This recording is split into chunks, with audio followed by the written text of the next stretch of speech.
What's it called? What's it called? Steam engine for to run the mill, to run the saws. It runs the mill. Runs the mill. They haven't ran for a while. Well, very cool. We got a picture of it. That works. Okay. Guess we're going.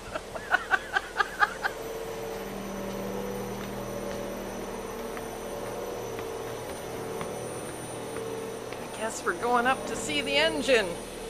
There's Miles, like a little kid. Very excited. Oh my gosh.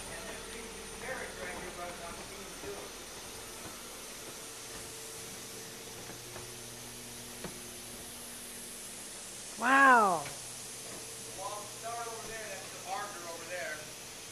All right, I'm coming. I'm not sure what I'm looking at, but I'm watching where I'm going. That's the barker over there. This is where it starts. It starts right over there. The barker's up there.